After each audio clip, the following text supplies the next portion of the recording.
So my commute is much further than your average driver. It's almost 500 miles a week.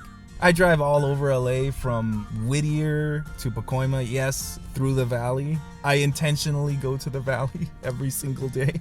Range anxiety is real for EV drivers. When I discovered the EVgo network, those fears disappeared because EVgo is reliable and has great locations. EVgo fast charging is a game changer.